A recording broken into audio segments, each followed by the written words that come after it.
لقيت مسلسل مصري بيتكلم عن الأحداث والواقع اللي الناس عايشاه في مصر.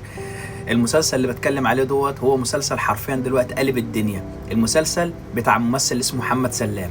المسلسل ده فيه حواديت بتتكلم فعلا عن مشاكل الشعب المصري، عن مثلا ازاي تخلف مثلا 7 عيال وما تبقاش عارف تجيب لهم ولا بامبرز ولا تجيب لهم مثلا لبن ولا تجيب لهم اي حاجه.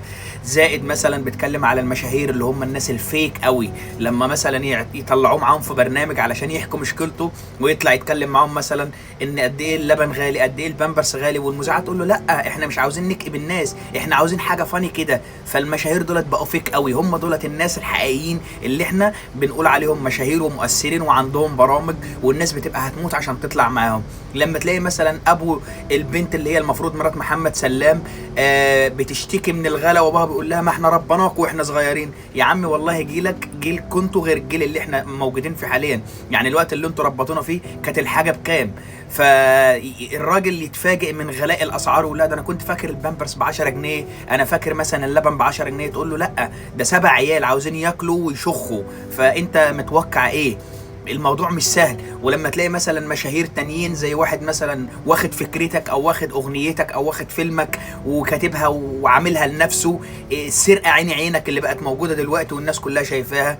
المسلسل بتاع كارثه طبيعيه ده هو المسلسل المصري من سنين كتير قوي قوي قوي اللي بيتكلم عن الواقع اللي الناس بقت عايشاه في مصر، خصوصا الشباب الصغير اللي زينا. انا مش عايش في مصر، بس لما بشوف الاسعار بخاف. يعني لما واحد زي الممثل محمد سلام ده مخلف 7 عيال عايزين ياكلوا وعايزين بامبرز بس من غير عايه من غير اي حاجه، ومرتبه مثلا مبلغ فلاني، وهو شغال مثلا ايه كول سنتر مثلا خدمه عملاء، فانت متوقع منه ايه؟ هيربيهم ازاي؟ فين الدوله؟ فين الناس تقف معاه؟ ولما يطلع في برنامج المذيعه تقول له لا احنا مش عاوزين نكئب الناس، احنا عاوزين حاجه فاني، حاجه تضحك الناس. اما انت مطلعاه معاكي ليه؟ هو طالع معاكي علشان يقول مشكلته، علشان يشتكي من المسؤوليه اللي اتحطت عليه، مش المسؤوليه اللي هو عملها. هو واحد كان عاوز يخلف عيل فربنا اداله 7، فاحنا نعمل ايه بقى؟ نموته؟ ما هو ده الواقع اللي بيضحكني لما بخش في الكومنتات. الناس كلها بتقول لك والله انا حصل معايا الموقف ده، والله ده جوزي قال لي كده، والله ده مراتي بتعمل كده. يعني مسلسل واقعي، واللي هو مثلا شاب صغير في بدايه حياته راح يشتغل كول سنتر زيه زيك زي اللي هيشوفني زي اي حد. ده العادي طبعا لو ما فيش واسطه، انما لو في واسطه بيطلع يشتغل على طول. وتلاقيه يا عيني مثلا شغال في الويك اند مثلا حاجه زياده علشان يكفي نفسه، شغال الصبح وشغال بعد الظهر سواق اوبر، وشغال في الويك اند بيعمل حاجه اونلاين. ليه؟ من الغلا، من الضغط اللي على الشباب. الناس اللي هتشوفني هتفهم ده، لو في واحد متجوز ومخلف عيال هيفهم ده.